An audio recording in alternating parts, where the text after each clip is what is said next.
Good evening, audience. A warm welcome to this FB Live session from Balco Medical Center, a premier cancer hospital situated in Naya Raipur, Chhattisgarh.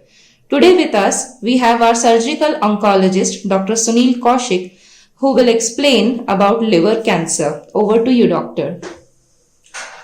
Thank you and very good evening to everyone.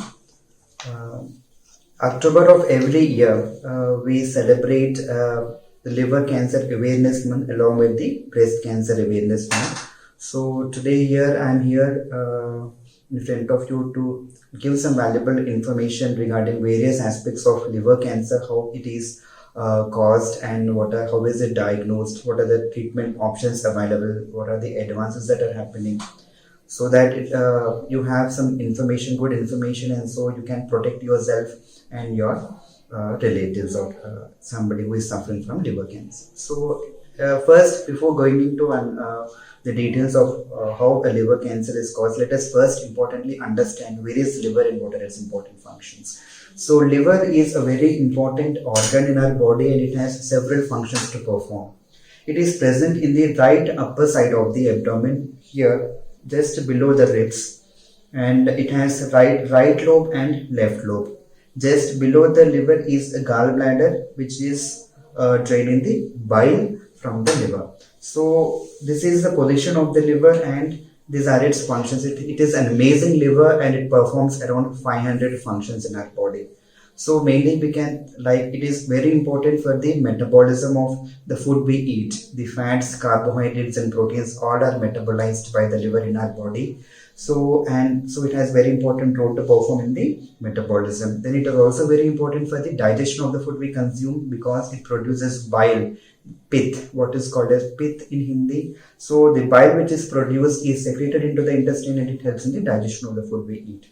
And it also has important function in the storage of the food material in our body. The carbohydrates are stored in the form of glycogen. The vitamins and minerals which we eat are stored in the liver and they are released as and when required when the patient is starving or when the person is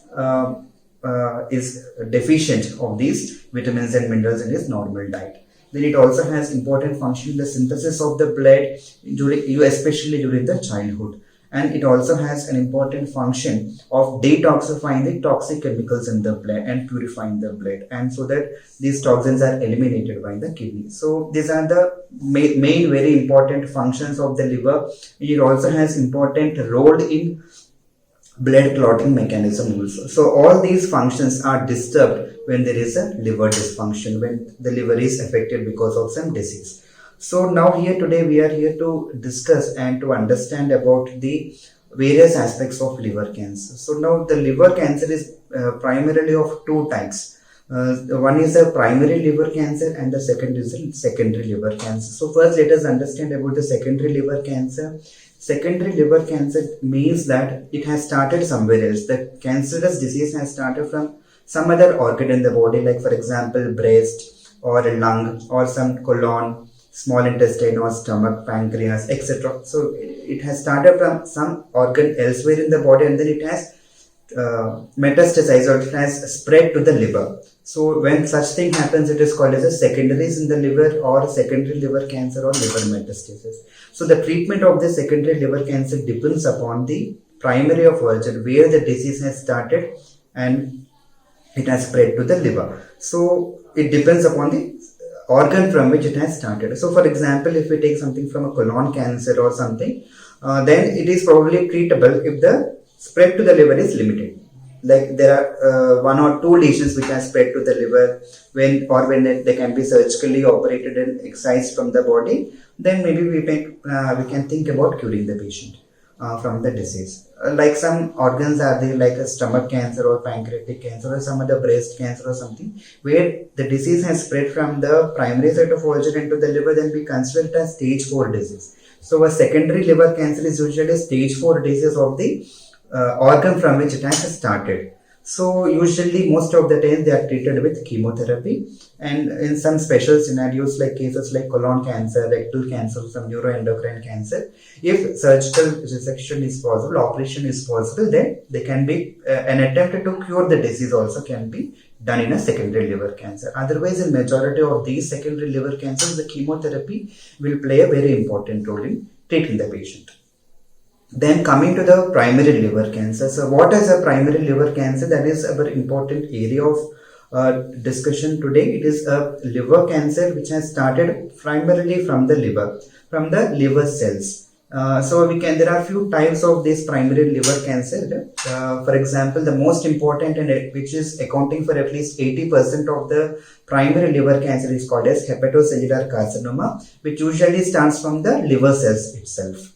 So there are other types are the cholangiocarcinoma, intrahepatic cholangiocarcinoma, which arises from the bile ducts through which the bile is produced.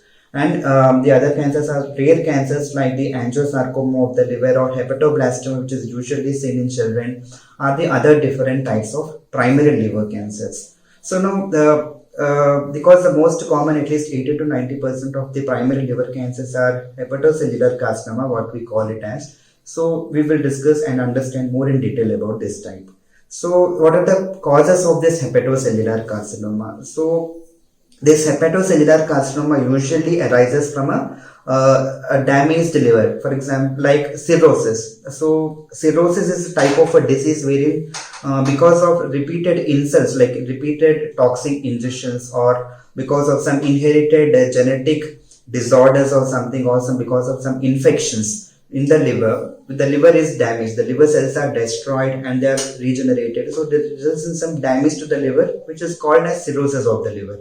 Over a period of time, the liver gets damaged over a period of few years when the patient is being infected or abuse of alcohol or some other reasons. So in these damaged livers, the hepatocellular carcinoma is usually seen. It does not mean that a normal liver cannot develop hepatocellular carcinoma. It can develop, but the more commonly seen ones is in patients with cirrhosis of the liver. So now what are the different causes of liver cancer? If we can see, the most important cause will be the viral infection. The hepatitis infection is a very important cause of liver cancer. So there are hepatitis B and hepatitis C infections in quite a good number of these patients, at least about than 90%. When the disease is persisting in the body, when the viral infection is persisting for long years, the prolonged infection in the liver will cause damage to the liver, resulting in cirrhosis. And then the alcohol. Alcohol is one very important cause. The alcohol abuse is very common in our society.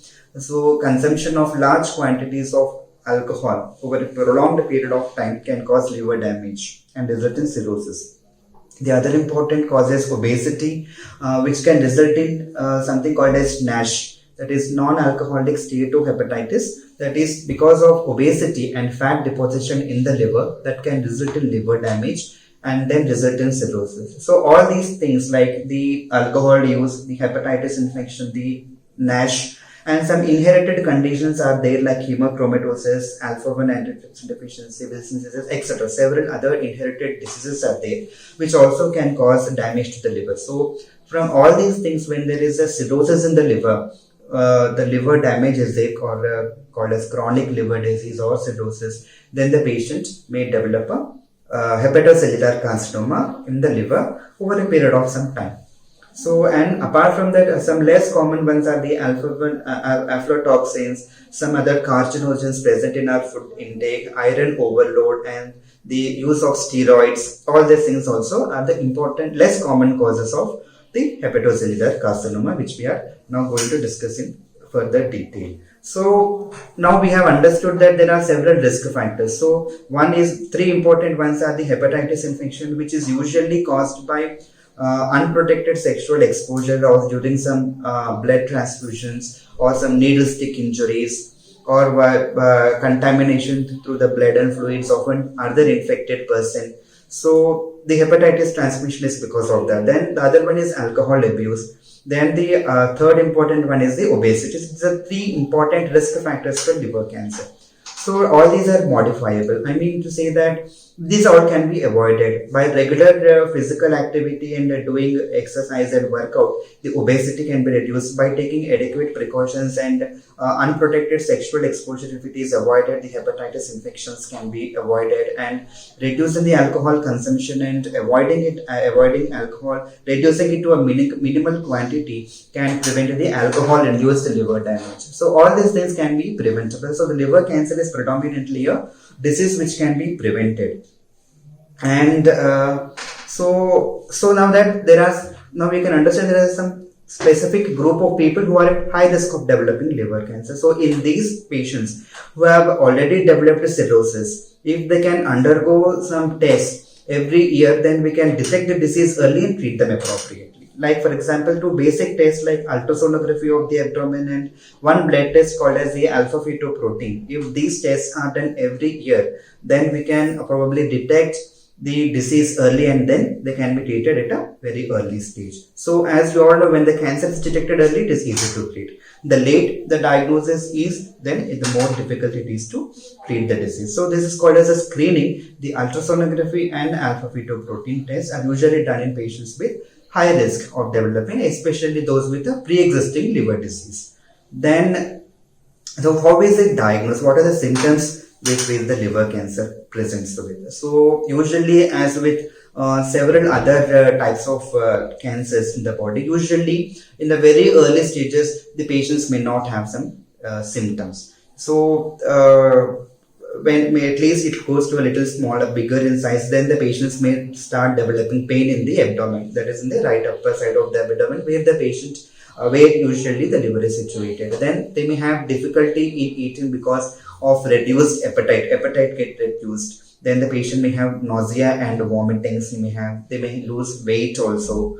And sometimes the patients may develop jaundice, usually because the liver is already damaged. When the patient develops liver cancer, usually at a slightly more advanced stage, the patients may develop jaundice. If the disease has spread elsewhere to other sides of the body, they may develop other symptoms like cough, headache, or bone pains, etc. They may develop. So usually the common symptoms seen in a patient with liver cancer is the reduced appetite, weight loss, nausea and vomiting, and pain in the right upper side of the abdomen. These are the common symptoms with which the patient presents with.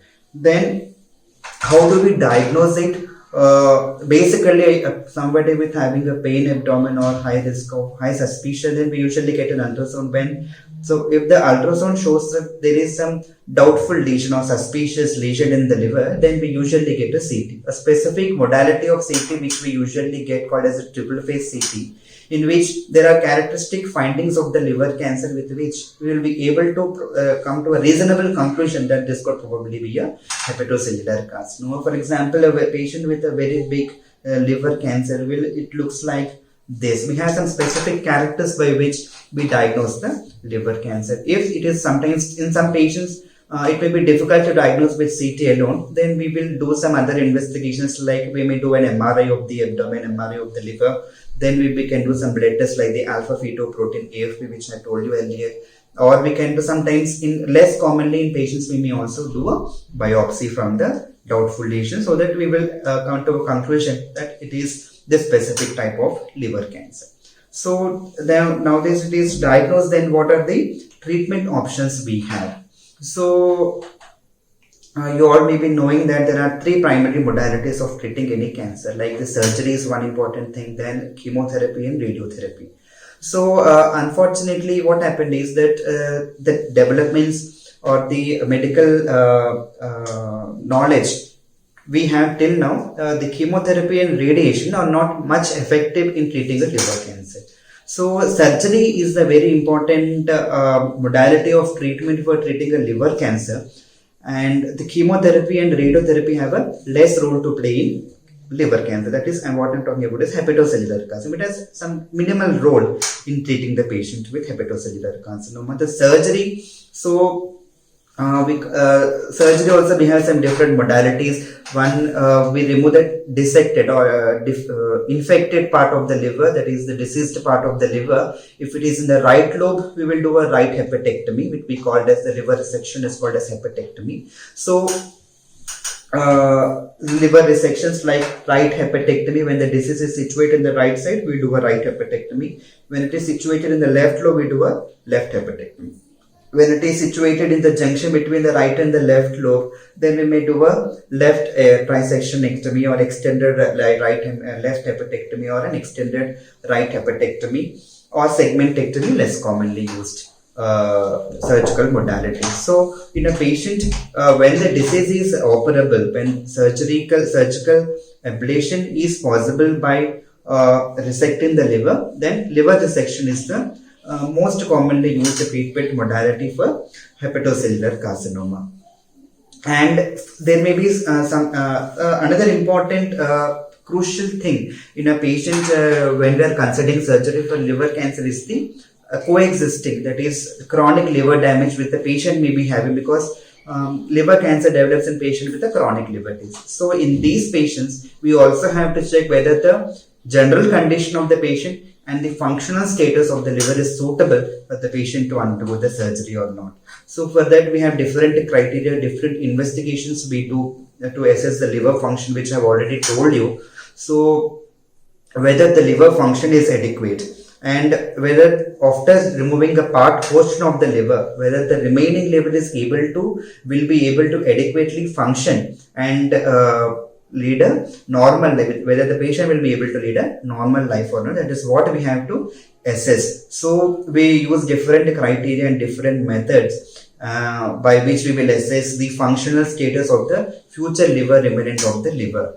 So for example, in a patient with a cirrhosis of the liver, we leave at least 40%. In a patient with cirrhosis, at least 40% of the liver will leave behind in the body. If that is possible, only we do a surgery so that the adequate liver function is maintained and the patient will not develop further complications. So if the liver function is normal, because as I have told you, some small percentage of the patients may have developed liver cancer without existing liver disease also. In those patients, even if 20% of the liver is left behind in the body, then also it is enough to carry out the normal functions, because the liver has some tendency to, some capacity to regenerate itself. I mean, it will increase in size, it will produce new cells and increase in size and take over the function of the liver that is removed. So if that is possible, then we will do a liver resection. And there are some group of patients, like in some special scenarios when the liver is completely damaged, cirrhosis of the liver is there, and then they may already be a candidate for liver transplantation. So liver transplantation is another important modality, though less commonly used treatment modality for treating liver cancer. We also use some special criteria to identify a patient who can undergo this liver resection or not. Like for example, when the tumors are less than 3 in number and the largest size of the tumor is less than 5 centimeter, and when there is no disease which has spread beyond the liver into the lungs or to the bone, etc., then we may think about the liver transplantation. So which could be either from a relative or from some dead people, so deceased liver. Either of them can be used for liver transplantation. So the liver resection is one important surgical treatment, and the other one is the liver transplantation in selected case patients. Then there are some other non-surgical treatments also available. So these are primarily used either for a very small tumor when the patient cannot undergo surgery, or when the patient is waiting for transplantation, because transplantation, it does not happen as fast as we feel so. So because we need to identify a donor who can give the liver, or we need to get a deceased liver which is suitable to the patient, so that a liver transplantation can be done. So there is some time gap from our diagnosis and patient undergoing surgery. In the meantime, so that the disease does not spread or disease does not increase in size, and so that the patient will not become inoperable, so we use some treatment modalities in the interim, like the radiofrequency ablation, the TACE, the TARE, the transarterial chemoembolizations and others. So there are some other modalities by which we can at least buy some time, prevent the disease from further spreading, so that the patient can undergo liver transplantation after some time. And this also can be used when the disease is very small in size, when the patient cannot undergo any liver surgery because of other problems which the patient will be having. Then also for a small disease, we can use these non-surgical methods like the radiofrequency ablation, the cryoablation, the microablation, transarterial chemoembolization, transarterial radioembolization. Okay, so these are the different modalities by which we can, the non-surgical modalities by which we can probably attempt to cure the patient of the disease. And this also can be used if the patient is having a very advanced disease, the patient is suffering because of the pain. In those patients also, these non-surgical treatment modalities can be used. So all these are used in relatively slightly early diseases, like the liver resection, liver transplantation. When the disease is advanced, actually we unfortunately at present do not have good modalities by which we can control the disease. We have limited options when the disease becomes advanced. So there are some targeted agents like sorafenib, and that is usually used in patients with an advanced liver cancer. There are certain newer drugs also which are coming recently, and the other advances which are happening in the advanced disease are the emerging role of immunotherapy, the oncocytic viruses therapies, and the other modalities are developing, but they are not into widespread use because we do not have sufficient evidence to use them in the normal population. So overall, the liver cancer is a fifth most common cancer in the world, and but because the majority of the patients are diagnosed slightly in an advanced phase, where the surgical treatment is not possible, or because it occurs in a patient with a coexisting liver disease where he is not medically fit for surgery, the death is slightly more common in liver cancer. So it is the third most common cause of cancer related deaths in the world. So now from the overall, what we can understand is the liver cancer is one which can be prevented by modifying our lifestyle and taking some more adequate appropriate precautions. And so it is a cancer which can be avoided. One important thing which I would like to share with everyone is we have a vaccine for hepatitis B, a very common infection which is sexually transmitted, and as I've already told you, it causes hepatitis and patients develop cirrhosis and then develop a liver cancer. So that vaccine will prevent the infection, liver damage, and as well as the liver cancer. So actually it is now commonly given to all children. So the adults also, who are not immunized with hepatitis B, it is advised that they undergo this hepatitis B vaccination. This is the important things which everybody needs to understand about the liver cancer, and I wish you modify your lifestyle, take adequate precautions, avoid alcohol, and protect yourselves. If you have any doubts, you please post in our comment section. We'll get back to you. Thank you. Thank you, sir, and thank you, audience, for joining us today for this session.